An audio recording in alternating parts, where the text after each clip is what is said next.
Bien souvent, nous pensons que l'évangélisation, c'est pour quelques personnes, pour ne pas dire une élite, parce que tout ce que nous voyons sont des personnes à l'extérieur. Oui, il faut être à l'extérieur, mais pas forcément dans les rues ou dans les métros pour pouvoir partager la parole de Jésus, pour pouvoir partager cette parole de vie, cette bonne nouvelle que nous avons une espérance, que nous avons la vie éternelle en Jésus. Bonjour, je suis Bunny et je vais aider les hommes à devenir des leaders et à faire la différence là où ils sont. J'espère que toi aussi tu te considères déjà comme un leader et que tu fais ce que tu dois faire pour Jésus. Et je fais ce genre de contenu pour t'y aider.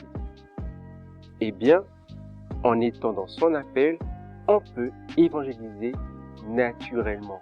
Et évangéliser devient un style de vie, devient un lifestyle. Et c'est pour ça que j'insiste énormément sur l'appel par rapport à Leader Debout.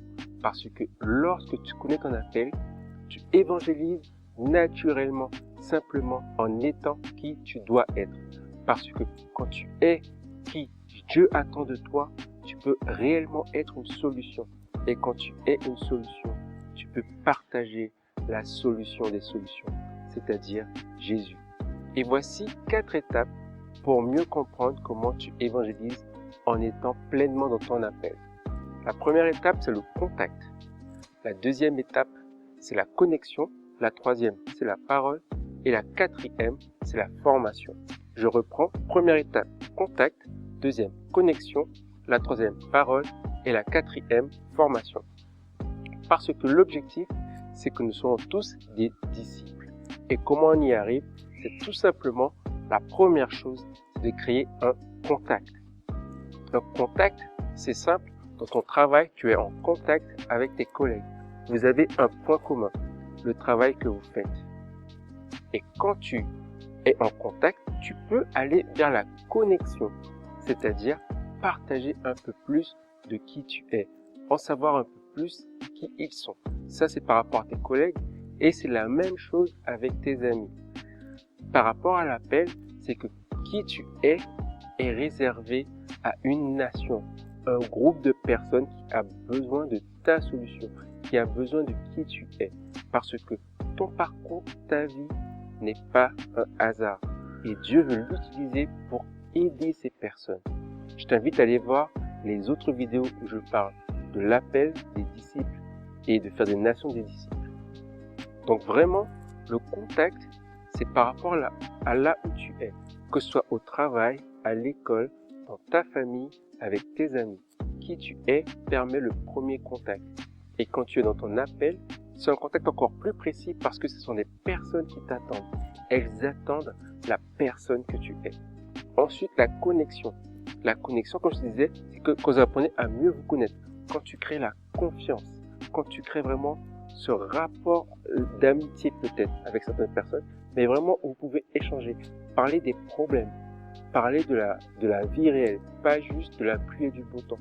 Lorsque vous passez, comme on dit, de la petite conversation à la conversation un peu plus profonde, vous créez une réelle connexion. Et c'est à ce moment-là que tu peux partager la parole. Parce que dans la Bible, il est écrit que c'est une folie pour l'homme de penser qu'on pouvait être sauvé par la prédication de la parole. Il faut partager la parole de vie. Il faut partager les versets. Il faut partager ce que Dieu a prévu pour chaque être humain. Un verset que tout le monde connaît, Jean 3,16. On peut tous l'utiliser. C'est un premier pas. Et lorsque tu veux une parole équilibrée et structurée, tu dois te former ou tu dois aller vers ton église avec le dimanche ou les réunions spécifiques pour l'évangélisation ou encore les groupes spécifiques. Moi, je me rappellerai toujours, j'avais emmené un ami aux réunions alpha. C'est le partage de la parole autour d'un thème et surtout autour d'un repas. Quand on a le ventre plein, c'est plus facile d'ouvrir le cœur et d'ouvrir l'esprit. Donc vraiment, il faut amener la parole. Quand tu as la connexion et la confiance, vous pouvez partager des solutions basées sur la parole. Et lorsque la personne a entendu la parole, elle a un choix à faire. Et là, ça ne dépend pas de toi, parce que c'est l'esprit qui convainc. Mais toi, tu dois faire en sorte de mieux amener la parole, que ce soit autour d'un repas, que ce soit autour d'un jeu, que ce soit autour d'un moment simple. Toi, tu vas trouver le moyen d'amener la parole.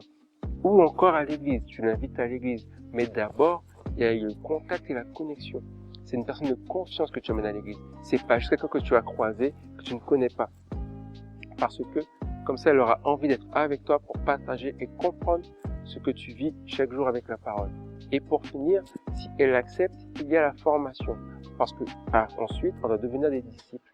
Et un disciple, il fait ce que dit le maître. Il partage la pensée du maître. Et pour cela, eh bien, il y a les réunions du dimanche, les réunions en semaine, les réunions en petits groupes, ou encore Internet, ou encore des formations bibliques. En tant qu'enfants de Dieu, nous devons aussi nous former à devenir des disciples. Et pour moi, le meilleur moyen de pouvoir partager l'évangile, c'est en étant qui on doit être, en connaissant notre appel. Ainsi, le contact et la connexion se font simplement et rapidement. Et on peut rapidement arriver à la parole, où là, la personne aura un choix à faire. Moi, ce que j'aime dire souvent, c'est que mon objectif, c'est à chaque fois qu'on puisse me demander pourquoi. Pourquoi tu fais ça? Pourquoi tu dis ça? Et lorsque la personne est prête à l'entendre, je dis, clairement, c'est Jésus, et je peux entrer dans la parole. Et après la parole, vient la formation, parce qu'il a un choix à faire. Elle ne peut pas rester indifférent face à la vérité de la parole. Et si elle dit oui pour aller en formation, si elle dit non, eh bien, tu resteras à prendre soin d'elle au niveau de la connexion, du contact, de la confiance, de la relation. Et après, tu pourras toujours proposer la parole lorsqu'elle sera plus ouverte.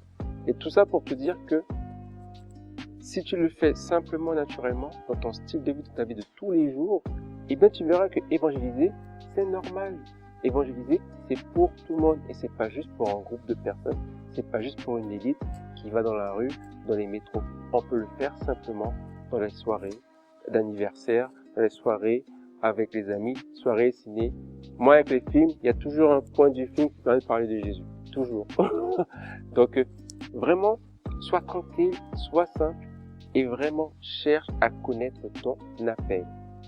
Dis-moi ce que tu en penses dans les commentaires. Vraiment, si tu as des questions, n'hésite pas à les poser. Si tu as aimé, mets un like, partage autour de toi et je t'attends pour les échanges. Et si tu vas aller plus loin, n'hésite pas à t'abonner. Moi, je suis Billy et j'en ai fini pour aujourd'hui. En attendant, lève-toi et marche. Je suis Jésus, mais je ne suis pas un follower. Simplement j'ai cru, et ce de tout mon cœur. Je le crie partout, avec toutes mes valeurs. Parfois je passe pour un fou, mais toujours dans le bonheur. Je ne connais pas la honte, ni la culpabilité. Ce n'est pas en compte, juste ma réalité. Tout ce que je fais, je le fais à 100%. Je vis dans la paix, peu importe le moment. Tout ce que je veux, c'est que tous connaissent la